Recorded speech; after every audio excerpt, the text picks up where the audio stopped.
I'm Narelle Todd. And I'm Essie Susan Smith. We are the self-publishing author and marketing duo that has sold over 2 million books. But we didn't start out knowing how to sell books. Fast forward past many failed promotions and a lot of lessons learned, you will see how we went from self-publishing newbies to hitting the New York Times bestsellers list and making the USA Today bestsellers list 19 times and counting. We created the Get My Book Out There podcast to give you simple yet effective marketing strategies to increase readership and book sales so you know what to do, when to do it, and how to do it, as well as some tips for staying mentally and physically well. Let's get started. And we wanted to talk to you this week about knowing if a new tactic is a shiny object or if it's actually a valid marketing tactic. And sometimes it can be a little hard to tell which is which. So we want to give our thoughts on that one for you. So Susan, have you ever had shiny object syndrome where you just, something comes up and you just go, oh, I have to have that? Mostly with electronics. That's where my downfall is. It's like, oh, I got to go have that. Do I really need it? Do I have room for it? I think that's the big thing. And I think when I'm thinking about my author world, I have to take that into consideration. Yeah. It's like, how can I use it in my business? Would it make a difference to my business? And how am I going to do it? There's a lot going on there. So I think that these 3 tips that we're going to give today are going to be really good for so that they don't have that squirrel moment.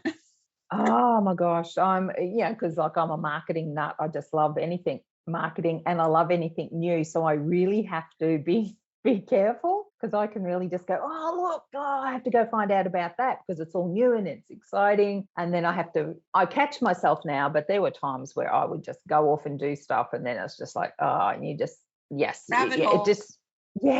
oh my gosh. And you're spending money and time. In sci-fi, it's called the black hole. Ever expanding black hole. And of course, there's so much that comes up every now and then, and you go and you'll see, say, an author really take off on a certain platform and think, that's the answer to if you're not selling or, whatever, or I need to increase my reach. Well, I should go and do that because, they were successful. And of course, that's not how we should judge these things. So we wanted to share our 3 tips on how we look at something and decide if it's something we should go with or if it's actually a shiny object. So before we do that, I just wanted to clarify a shiny object. So a shiny object can simply be a good marketing tactic, but it's not the right time. And we'll go more into that in one of our tips. So it's not always let me rephrase that. The shiny object is not always a bad thing, or it's not always shallow or vacuous. It can actually be a valid marketing tactic. It just may not be the right time. But we'll go into that a little bit further. So our first tip is your business plan.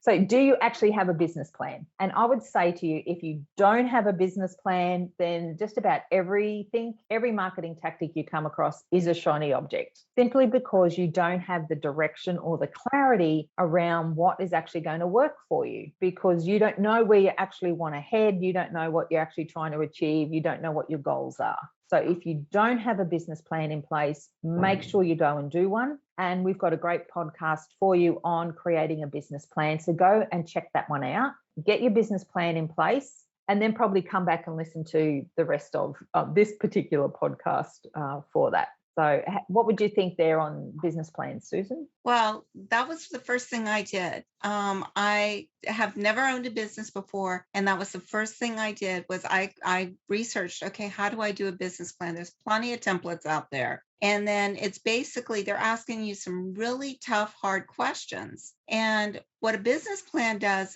is I use 2. And the one I kind of made up on my own. But the first one I did was the typical one that you see, that you get this template and you answer these hard questions, and it makes you put in writing your thoughts, and it makes you organize your thoughts, which is very difficult for me because I'm like scattered all over the place. But it's one of those things that it actually says, okay, what's this? and you got to break it down. And then the next one, what are you going to do? How are you going to do it? What is your vision? What is your mission? And you think, what's the vision? I want to be an author. Yeah, that could be your vision, but how are you going to get there? That's your mission.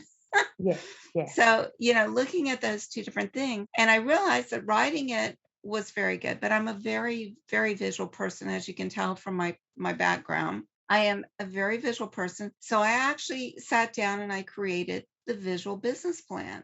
And I have used that. I've tweaked it over the years, but it not only stays in my mind, I have copies of it like everywhere, because it's one of those things for me that works so well and keeping me focused off of, oh, there's this, or oh, there's that. It's not part of my plan. It's not part of what I was looking at. So it helps me put up the little shields like, the horses have, so that you don't get distracted.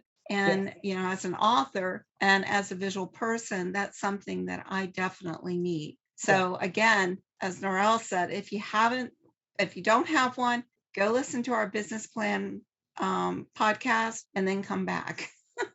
Absolutely, because as you say, it gives you the blinders or the blinkers, whatever they call those things, so that you don't get distracted and you stay on course. So if you don't know what your goals are, if you don't know what you're trying to achieve with your writing, then you will easily get distracted and taken off course. So that's something we don't want to have happen. And let me point out real quick before we go on to tip number 2 is that you may have the blinders, but they're out here. So you've got a little bit of leadway here and a little bit of leadway here. You're not tunnel focused. They don't tunnel focus you so that you forget what you're doing. They just help take the outside noise, but still give you enough to see to keep that creativity there. Yeah. So our second tip is, so we presume you've got your business plan, and as part of that, you're going to be working on 2 to 3 marketing tactics over a 3-month period. So the question you would need to ask yourself is, are you actually working and giving your all to those 3 marketing tactics that you've already got in place? And have you given them enough time to see if they actually work for you? And that's typically about 3-month mark. You can tell if it's working. So keep that in mind. You need to give what you're doing already, the existing things that you have invested your time and your money in, just give it enough time to actually work before you, shoot off and try something else. Mm-hmm. But once again, you have to have them in place. So you have to be doing something and just testing and measuring. And I like the fact that, you pointed out that they should only have 3, because it's so easy to add more and more and more and more. And the more you add during, especially that 3-month period, you become overwhelmed, you become less effective, you become less focused, you get easy, it's much easier to get distracted by that shiny thing that's like, over there on the corner that's saying, come look at me, come look at me. And so, by saying 3 things, 3 hardcore things, not one thing with a dozen things under it, number 2 with a dozen things, 3 very distinctive things, stay focused on those, put your all into them. And then if you see that they're working, or you're seeing that 1 or 2 of them are working, keep the ones that are working and trade out that next one for a new goal and stick with it for 3 months. Absolutely. That is, especially for someone that, tends to get distracted very easily, it's so important to constantly be reminded. And we're in an age of instant gratification. So a lot of people think if it doesn't work within a day or a week, they're ready to move on. Well, that's not the way the real world works. You have to give it time to get out there and to replicate. So kind of think of it like that pea going down the snow-covered mountain. Give it that time to build up so that everybody can see it.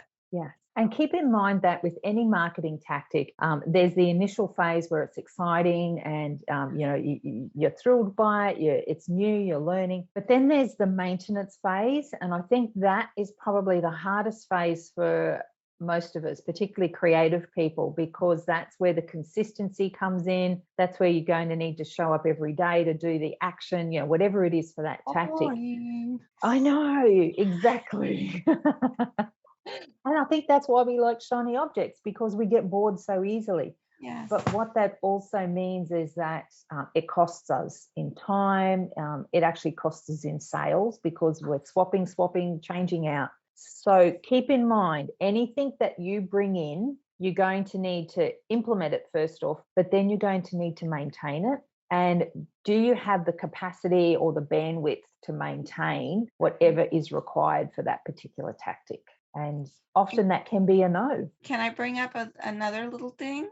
Uh-huh. Which is probably I shouldn't, because I know we definitely did a podcast on this one. But if you're going to do that and you know that that's not your skill set, that you know that you have that difficulty doing the maintenance stuff, then as you're learning this new thing, if you can afford it, or if you got somebody who's willing to do it with you, have them do it with you and find somebody whose skill set is they like that constant routine. They Yeah. thrive on that continuity where Yeah. you're off bouncing on like a super ball in a room. They're like, stay the course. You both can learn it at the same time, which is fantastic, and you've got that concept. But if you know that you don't have what it takes to keep it rolling, make sure that you have it set up so that somebody else can do it for you. Yeah. So And there's so always that you don't lose a it. cost. Yeah. There's always a It- cost. Yes, the cost could be obviously to you in time to learn it, and Yes. then the time to keep it going, or a cost in you having to pay a VA to keep it going for you. That, So or there's a cost with anything. having your hubby or your kid, chained up in the corner and throwing them little bits of food, saying you'll eat when you get that done. Sometimes fighting with the family, that's probably a bigger cost than any of them. Oh, definitely. Just moving on to our third tip, and that is, does the tactic match your reader avatar? And once again, this comes back to our business planning phase, actually knowing who your reader is. Who is your main core reader group? What do they look like? Being really clear about that, because you need to match tactic to that. So as an example, let's say if your main reader group are women, and let's say they're 50 and above, that's who you want to attract. They're the people who are buying your books. Being on TikTok and investing in yourself is probably not the first place I would go for a marketing tactic. You may want to go there a bit later, but that's not where your 50 plus women typically hang out in big numbers. So there are 50 plus women there, but not necessarily in the numbers that they are in other places. So you want to make sure that you match the tactic with your reader avatar. So take the moment, consider that. If you haven't done your reader avatar, get that done so that you actually can then know you've got then something. It's almost like the brakes of going, do I go down the shiny rabbit hole? This gives you the break of going, well, no, actually my readers aren't there. Most of my readers are over here or here or here. And that's where these other tactics are where you need to invest your time. And, going to that point, this is avoiding that shiny object. If TikTok is not your social medium and you don't know anything about it, or you don't enjoy it, but you're really good at another one, then why spend all that extra, that 3-month learning period where you're learning this marketing, you're putting it into action, and you're making sure that you do it consistently? Why put all that energy in something that you're not familiar with? Go ahead and start with something that you are familiar with. If Instagram is your thing, then focus on Instagram and practice this new marketing technique on it. Get it down, get it solid. And then once you've got that, you can check that off. That's frees you up on one of those tasks, and you can say, now I'm going to add this new one. Yes. So, definitely. don't pull away from your energy, because if you feel like you have to do this marketing, chasing these shiny baubles, and it's in an area that you don't like, then you're almost instantly setting your marketing and yourself up for a disaster. And you're, again, like you said, you're not meeting your avatar. You're not going where your avatar is. So you really need to understand your business, which, oh my goodness, that comes back to your business plan.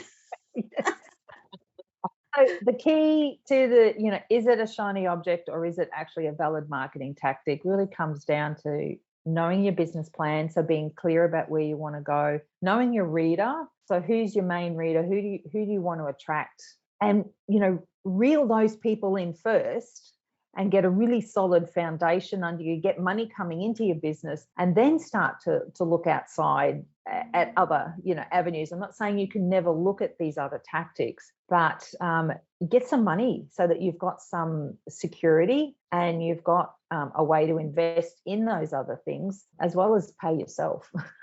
Yes. We often, you may go, oh, I'll pay myself next month or something because I want to buy this course on this, or I want to do this. No, you're just as important. So, don't lose yourself in that whole process. And that sounds like a money management one that we we should do one of those. Yeah, and just keep in mind that realistically you can handle 2 to 3 marketing tactics, really good solid ones, and you want to be doing them for about 3 months so that you really get the results and see if it's working for you. You get to ride the ups and downs and you can see, does this work? No, okay, then it's time to have a look at something else. But give your tactics time to actually settle into place, and give yourself time to settle into the tactic as well and getting comfortable with it. I think they say to get used to get a habit, you need to do it repetitiously for about 3 months, for it to set in and become a steady habit. So You want good business practice habits. Yeah, absolutely. Anyway, we hope that this helps you with deciding, is it a shiny object or is it something that you should actually integrate into your business? Because I think it's one that we pretty much all struggle with. Yes. Well, maybe it's just me. Okay. Hope this one's been a good one. Thanks. See you later. Bye. Hey, thanks for joining us today. We've got way more information we want to share with you to increase your book sales. So please come and join me at facebook.com. Get my book out there.